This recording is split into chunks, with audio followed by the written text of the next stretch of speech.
Here in just a minute.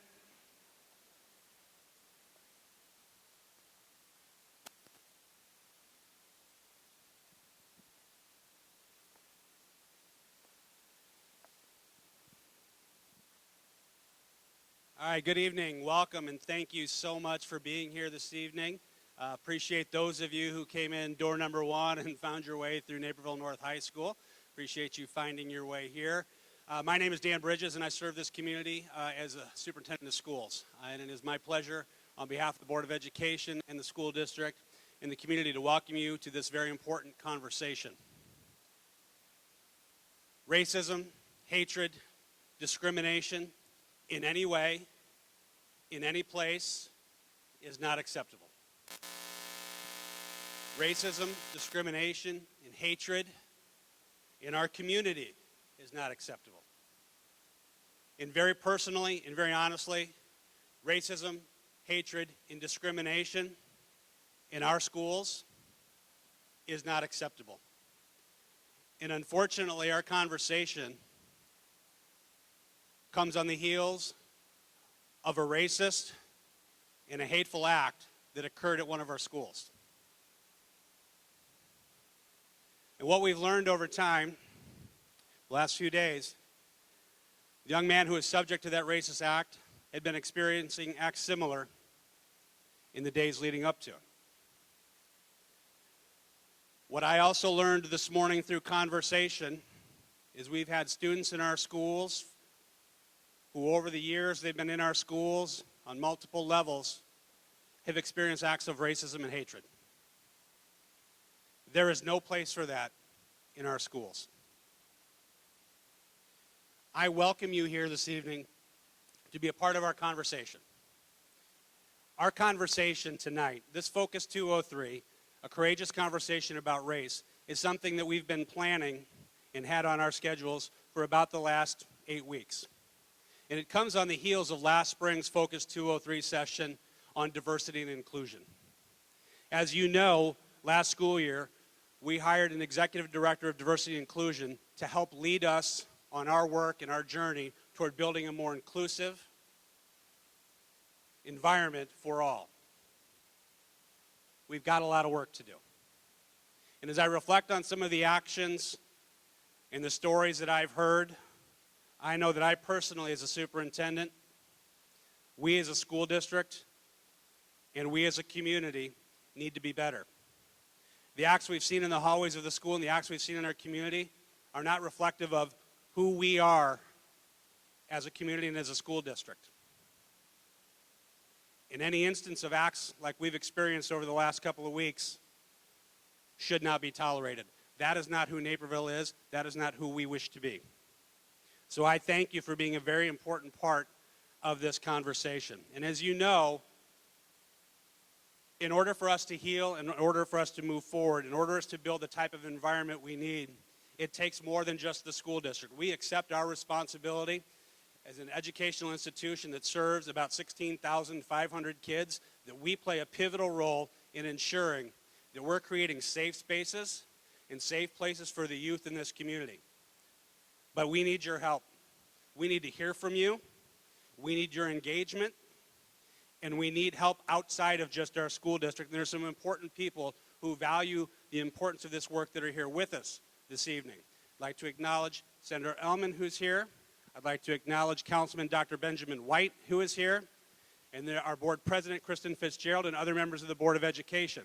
We all as a community recognize the importance of this conversation, and we recognize the importance of working collaboratively to ensure we create the Naperville, and we create the Naperville Community Unit School District 203 that we can be proud of all the time. Because I know right now when we think about the beliefs that guide our school district, to value the dignity and uniqueness of each individual, to many of you, those are just words on a piece of paper right now. We need the action. We need the long-term sustained commitment to ensuring that we're building a community and a community of schools that cares for and values every child. We are committed to listening to you, and we are committed to working to be better at what we do. I give you my promise, and I thank you for your involvement in this. I have learned a lot in the last few days with some very personal conversations. As the news of this racist incident came forward, other parents, other students have spoken to me about the types of experiences that they have had. And while they have troubled me, they have led me to believe that we have a lot of work to do. And this has to be an ongoing commitment. We have had conversations and partnerships with the DuPage NAACP about how we can move forward. And we will continue to do that. So I thank you for being a part of this conversation this evening. We learned some lessons this morning. We had a crowd just about this size, maybe just about this size at the municipal center where we went through this exercise as well. Had some very honest and very rich conversations. But we also learned you have a lot to say.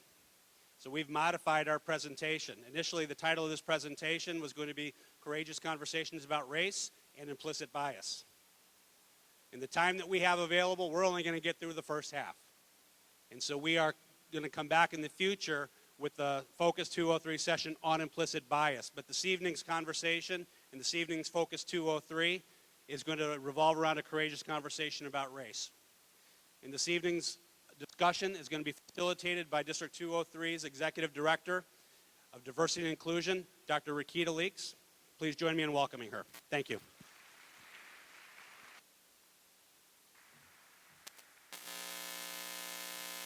Good evening, District 203 staff, parents, caregivers, and other members of the community. Additionally, I would like to welcome any high school students or any other students who are in the audience. I want to say thank you to these students for being here. Your voices and perspectives need to be heard. My name is Dr. Rakita Leeks, and I'm the Executive Director of Diversity and Inclusion, and I'm honored to have an opportunity to assist you all in engaging in courageous conversations about race. Although this event was planned weeks ago, it is timely in light of the recent racist incidents at Buffalo Wild Wings and Naperville Central High School. However, to be quite frank, these are not isolated incidents.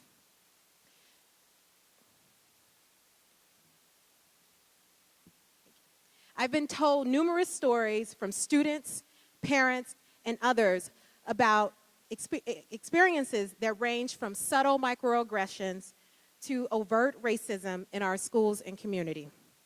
So the dialogue that we will have today is a necessary step in helping our community heal and will provide you with the language and courage needed to confront racism head on. As a quick side note before we begin, I just want to remind you to sign in to today's session with using the Chromebooks that are on your tables. And also, just so you'll know, typically when I do presentations, I'm working the room, I'm out and about, but this presentation is scripted because we wanted to make sure that both the morning session and the evening session receive the exact same message.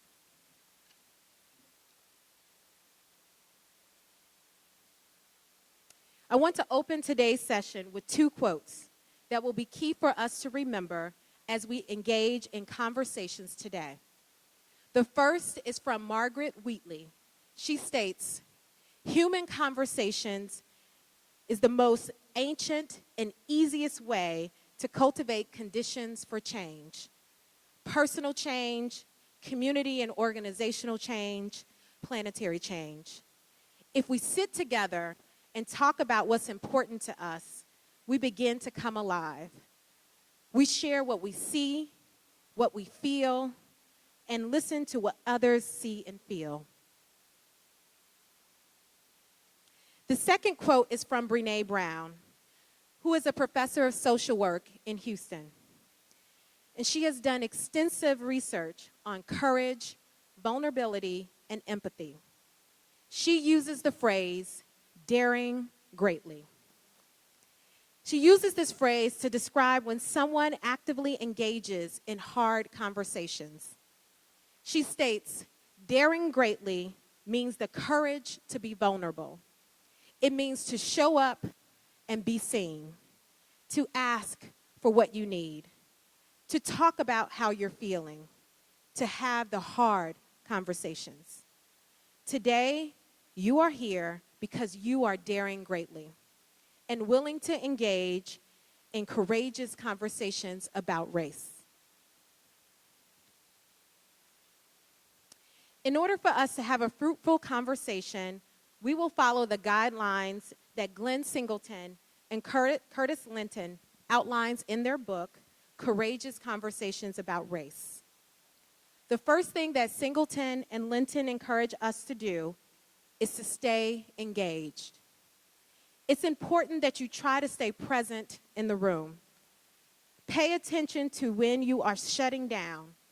Discomfort and anxiety are normal parts of courageous conversations. Stay with the topic. When you feel discomfort, it's easy to take the conversation someplace different. Resist the urge to change the topic to another ism. Today, in this place, we are talking specifically about race.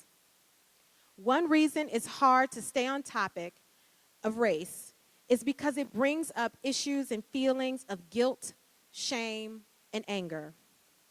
However difficult it may become, we want you to stay engaged in this race conversation. Next is to speak your truth. The purpose of having these conversations is to be able to speak our truths about our experiences. If not here, where? If not now, when? We often avoid speaking our truth for fear of what others might say. Today, again, in this setting, everyone is free to speak openly so that learning can occur. Keep in mind that people are in different places in their experience in having conversations about race. So in order for us to grow, it's important that people are able to share their thoughts in a way that's comfortable for them. Value everyone's thoughts and start by assuming good intentions.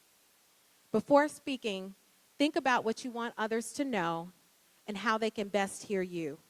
Mistakes are part of success. Don't be overly cautious about being politically correct. This is a learning process, so disagree respectfully. And share your personal perspective. Speak for yourself using I or we statements.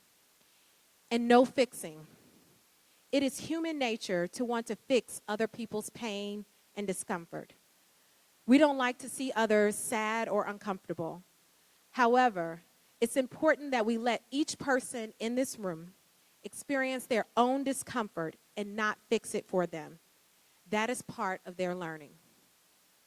That leads us to experiencing discomfort.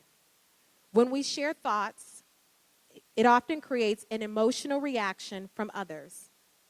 Being able to speak your truth does not mean that people will not respond emotionally. Be prepared to experience the discomfort that the race conversation brings. One way to think about this is learn to become comfortable with the discomfort. In other words, being uncomfortable is to be expected. And if you're not feeling any sense of discomfort in this dialogue, ask yourself, are you fully engaged? Are you giving yourself fully and taking risks? And listen for understanding. Listen without thinking about how you're going to respond. Try to understand where another person is coming from as best as they can. And honor confidentiality. I ask that each of you honor confidentiality regarding any personal vulnerabilities that are shared this evening in our small group discussions. And lastly, and most importantly, to expect and accept non-closure. Engaging in race conversation is ongoing work that does not necessarily leave a person walking away feeling that everything turned out the way that they had hoped, except that much of this is about changing yourself and not others. So now we will begin to have these conversations. At your tables, please share your name, District 203 affiliation or connection, and your racial or cultural identity, and any other identifiers that you feel comfortable sharing. For example, my name is Rakita Leaks, and I'm the Executive Director of Diversity and Inclusion at 203. I'm an African American woman, a Christian, and a mother of a 3-year-old girl. I use she, her, and hers pronouns. You do not have to model my descriptors exactly. Share what you would like to share. So we're going to begin this work at your tables, and then we'll come back together as a whole group in 5 minutes.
Okay, so I'm going to give you about another 30 seconds for introductions before we move on.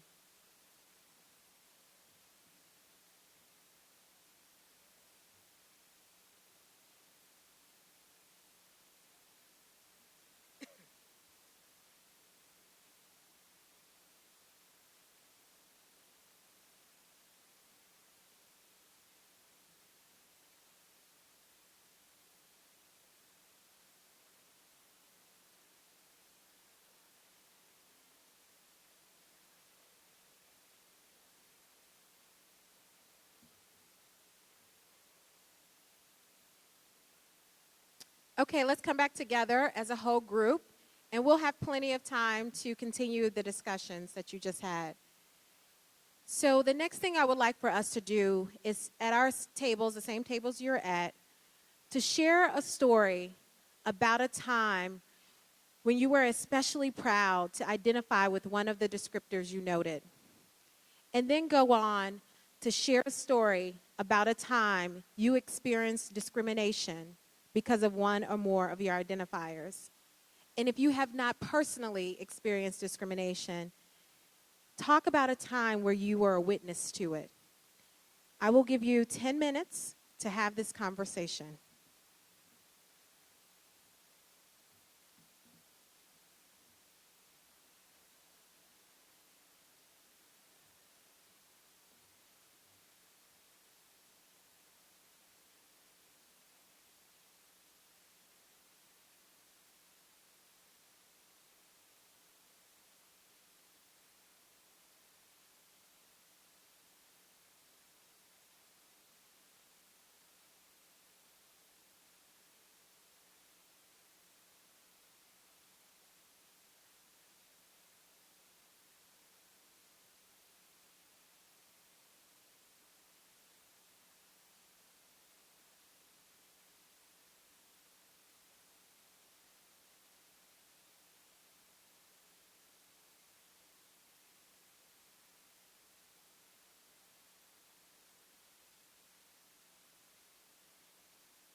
So just a quick reminder, you have about 30 seconds before we move on to our next table discussion.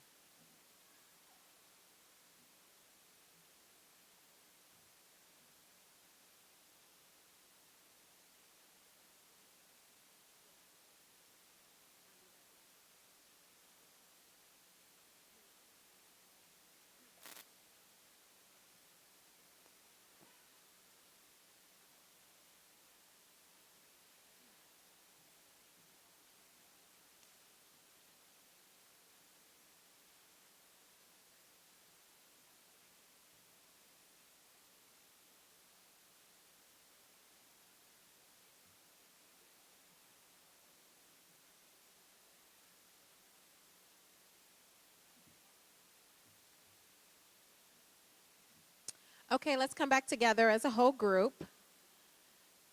So next, we will engage in a modified World Cafe style discussion. I want you to hear from different people and hear different perspectives. So we will rotate tables.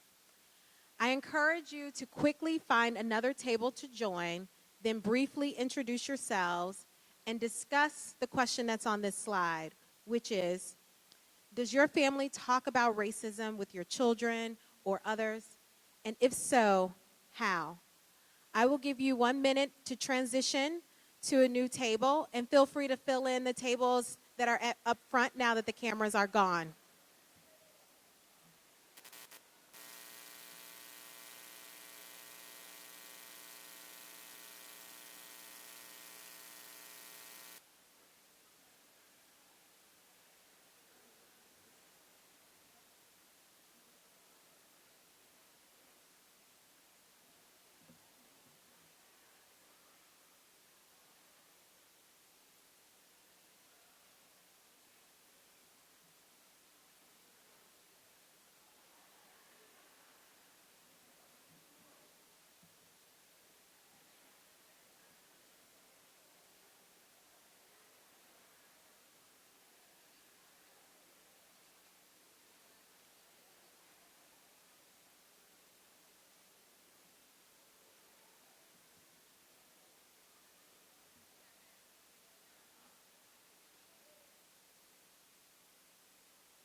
Okay, so it looks like most of you are settled. So please open the discussion. We'll have 10 minutes, and then we'll come back together as a whole group.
So I'll give you another 30 seconds to wrap up your conversation before we move on to the next set of questions.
Okay, so let's come back together again as a whole group. This school year, we have experienced an uptick in incidents regarding the use of racial slurs in our middle schools and high schools, especially the use of the N-word and the figurative dissemination of N-word passes that black students are giving to white students to allow them to say the word. At this time, I would like for you to rotate to a new table, then discuss: have you educated your children about racial slurs, such as the N-word? And if so, how? And what role do you think that District 203 schools should play in educating students about racial slurs? So I'll give you a minute to rotate to a new table.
Okay, it looks like that most of us have identified a new table.